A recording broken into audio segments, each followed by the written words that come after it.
Hello everyone, study today with Viplav YouTube channel में आप सभी का स्वागत है। आज के इस वीडियो में हम 6 जुलाई को होने वाले वीकली टेस्ट के लिए क्लास 10 मैथ्स के लिए एक मॉडल सेट को देखने वाले हैं। वीकली टेस्ट में टोटल प्रश्नों की संख्या रहेगा 16, 10 ऑब्जेक्टिव क्वेश्चन रहेगा और 6 सब्जेक्टिव क्वेश्चन। ठीक है, इस वीडियो में हम टोटल 16 क्वेश्चन को डिस्कस करेंगे, 10 ऑब्जेक्टिव क्वेश्चन को और 6 सब्जेक्टिव क्वेश्चन को। सारे के सारे क्वेश्चन एग्जाम के लिए वीवीआई रहने वाला है। वीडियो को लास्ट तक देखिए, लाइक और शेयर करें। तो चलिए वीडियो को शुरू करते हैं। पहला क्वेश्चन गिवन है 120 को अभाज्य गुणनखंडों के गुणनफल के रूप में लिखा जा सकता है, यानी कि अभाज्य संख्याओं के गुणनफल के रूप में हमें लिखना है। तो 120 को, ठीक है, 120 यानी कि 2 से हम विभाजित करेंगे 60 बार में, फिर 2 से विभाजित करेंगे 30 बार में, फिर 2 से विभाजित करेंगे 15 बार में, फिर 3 से विभाजित करेंगे 5 बार में, यानी कि 2 गुना 2 गुना 2, यानी कि ऑप्शन ए हो जाएगा राइट आंसर। नेक्स्ट क्वेश्चन को देखते हैं। क्वेश्चन नंबर 2 को देखिए, कौन अपरिमेय संख्या नहीं है?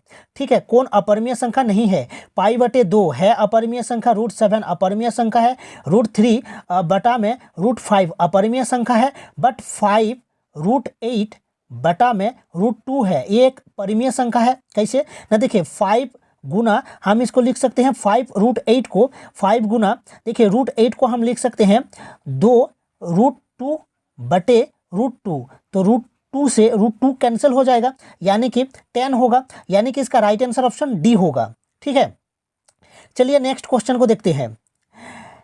किसी पूर्णांक m के लिए सम संख्या का रूप होगा, यानी कि मैं मान लेता हूं कि m बराबर 1 है, m बराबर 2 है, m बराबर 3 है, m बराबर 4 है। ठीक है, आप 5, 6, 7, 8 भी मान सकते हैं। ठीक है, तो देखिए इस v को, ऑप्शन बी को देखिए, 2 गुना m को 1 रखने पर तो कितना होगा, 2 होगा, सम संख्या है। अब देखिए m को 2 रखने पर क्या होगा, 2 गुना 2 यानी कि 4 होगा, यानी कि सम संख्या होगा। अब देखिए 2 गुना m की जगह 3 रखने पर, यानी कि 3 बराबर 6, यानी कि सम संख्या होगा, यानी कि इसका राइट आंसर ऑप्शन बी होगा। नेक्स्ट क्वेश्चन को देखिए, क्वेश्चन नंबर 4, 2 धनात्मक पूर्णांक a तथा b दिए रहने पर यदि अद्वितीय पूर्ण संख्याएं q तथा r विद्यमान है तो निम्न में से कौन सा कथन सत्य है? क्या होता है, a बराबर यानी कि भाज्य बराबर होता है भाजक इंटू भागफल प्लस शेषफल, यानी कि a बराबर होता है bq प्लस r, जहां पर r का मान क्या होता है, 0 से बड़ा होता है या फिर बराबर, या फिर और क्या होता है, r का मान छोटा होता है b से। ठीक है, a होता है भाज्य, b होता है भाजक, q होता है भागफल और r होता है शेषफल, यानी कि इसका राइट आंसर क्या हो जाएगा, ऑप्शन बी, a बराबर bq प्लस r होगा। नेक्स्ट क्वेश्चन को देखिए, क्वेश्चन नंबर 5, 8, 9 और 25 का एलसीएम कितना होगा? यानी कि 8, 9 और 25 का एलसीएम कितना होगा?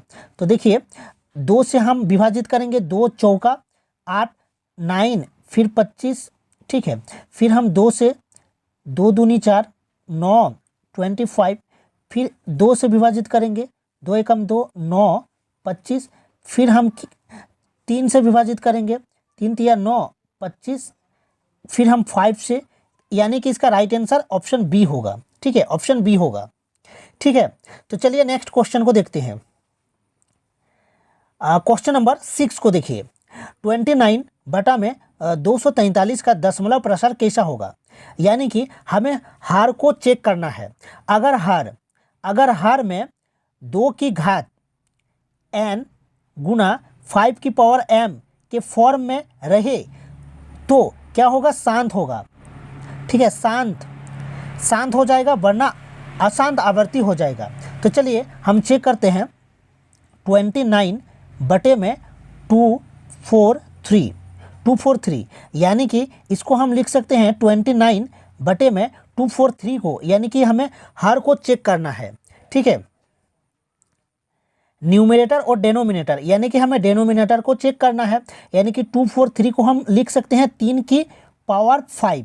ठीक है, यानी कि 2 की घात n गुना 5 की पावर m के फॉर्म में नहीं है, इसलिए ये क्या हो जाएगा, अशांत आवर्ती हो जाएगा, ऑप्शन बी होगा राइट आंसर। ठीक है, तो अशांत आवर्ती होगा। अगर मान लीजिए अगर हर 2 की घात n इंटू 5 की पावर m के फॉर्म में होता तो ये क्या होता है, शांत हो जाता। लेकिन ये नहीं है, क्योंकि हर जो है 3 की घात 5 है, इसलिए ये क्या हो जाएगा, अशांत आवर्ती हो जाएगा। नेक्स्ट क्वेश्चन को देखिए, एक प्राकृत संख्या का अभाज्य गुणनखंड उसके गुणनखंडों के क्रम को छोड़ते हुए डैश होता है। क्या होता है, अद्वितीय होता है। यानी कि एक प्राकृत संख्या का अभाज्य गुणनखंड उसके गुणनखंडों के क्रम को छोड़ते हुए अद्वितीय होता है। नेक्स्ट क्वेश्चन देखिए, 8 को देखिए, ए और बी सह अभाज्य तब होता है जब HCF ए और बी का कितना होता है, 1 होता है। ठीक है, 1 होता है। जैसे 3 और 5 का HCF 1 होगा, यानी कि सह अभाज्य है। ठीक है, जैसे 2 और 3 का HCF कितना होगा, 1 होगा। नेक्स्ट क्वेश्चन को देखते हैं, इसका right answer option A. Next question को देखिए, क्वेश्चन नंबर 9, द्विघात बहुपद के शून्यकों की अधिकतम संख्या होती है। द्विघात समीकरण यानी कि द्विघात बहुपद का जो फॉर्मेट होता है, ax² plus bx plus c is equal to 0 होता है। यानी कि द्विघात बहुपद के शून्यकों की अधिकतम संख्या कितना होता है, 2 होता है। यानी कि ऑप्शन ए हो जाएगा। ठीक है, अल्फा और बीटा में मान लेता हूँ शून्यक है, यानी कि इसका राइट आंसर ऑप्शन ए होगा। नेक्स्ट क्वेश्चन को देखिए, क्वेश्चन नंबर 10 को, बहुपद x² - 3 का शून्यक है। तो देखिए, हम x² - 3 को लिख सकते हैं x² माइनस √3 का स्क्वायर। फिर हम इसको लिख सकते हैं x plus √3 into x minus √3, यानी कि a plus b into a minus b के फॉर्म में हमने लिख दिए। ठीक है, बराबर 0। ठीक है, क्योंकि शून्यक हमें निकालना है, तो x प्लस √3 बराबर 0 और x माइनस √3 बराबर 0। यानी कि x का मान कितना हो जाएगा, माइनस √3 और x का मान होगा प्लस √3। यानी कि इसका right answer minus √3 plus √3, option D होगा राइट आंसर। नेक्स्ट क्वेश्चन को देखते हैं, क्वेश्चन नंबर 11 को देखिए। ठीक है, देखिए ये सब्जेक्टिव क्वेश्चन था, टोटल सब्जेक्ट ऑब्जेक्टिव क्वेश्चन था, टोटल ऑब्जेक्टिव क्वेश्चन 10। ठीक है, अब हम सब्जेक्टिव क्वेश्चन को देखेंगे, जो कि क्वेश्चनों की संख्या 6 है। ठीक है, तो चलिए नेक्स्ट क्वेश्चन को देखिए, क्वेश्चन नंबर 11 सब्जेक्टिव क्वेश्चन है। 5005 को अभाज्य गुणनखंडों के गुणनफल के रूप में व्यक्त कीजिए। यानी कि 5005 को अभाज्य गुणनखंडों यानी कि अभाज्य संख्याओं के गुणनफल के रूप में हमें लिखना है। ठीक है, तो 5005। ठीक है, पहले हम भाग करेंगे अभाज्य संख्या मतलब 5 से। ठीक है, 5 से हम विभाजित करेंगे, तो ठीक है, फिर हम विभाजित करेंगे 7 से। ठीक है,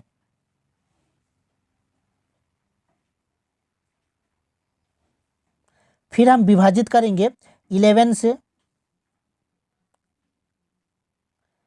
यानी कि 5, 7, 11 और 13 होगा। यानी कि इसका अभाज्य गुणनखंड 5 गुने में 7 गुने में 11 गुने में 13। ठीक है, चलिए नेक्स्ट क्वेश्चन को देखिए, क्वेश्चन नंबर 12 को, अभाज्य गुणनखंड विधि द्वारा 510 और 92 का HCF एवं LCM ज्ञात कीजिए।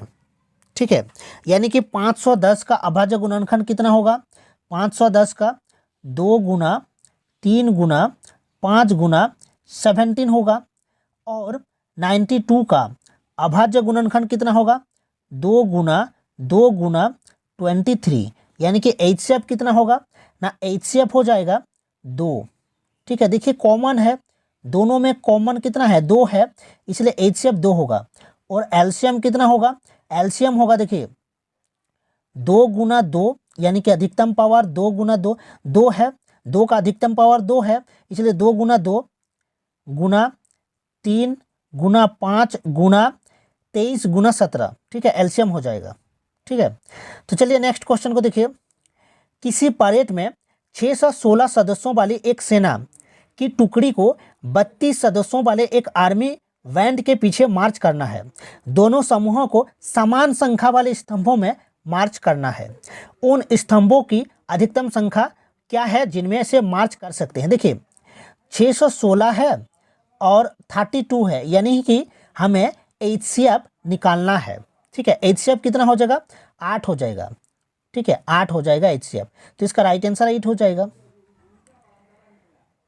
चलिए नेक्स्ट क्वेश्चन को देखते हैं। नेक्स्ट क्वेश्चन को देखिए, बहुपद t² - 15 का शून्यक ज्ञात कीजिए। यानी कि शून्यक हम लिख सकते हैं t² - √15 का स्क्वायर बराबर 0।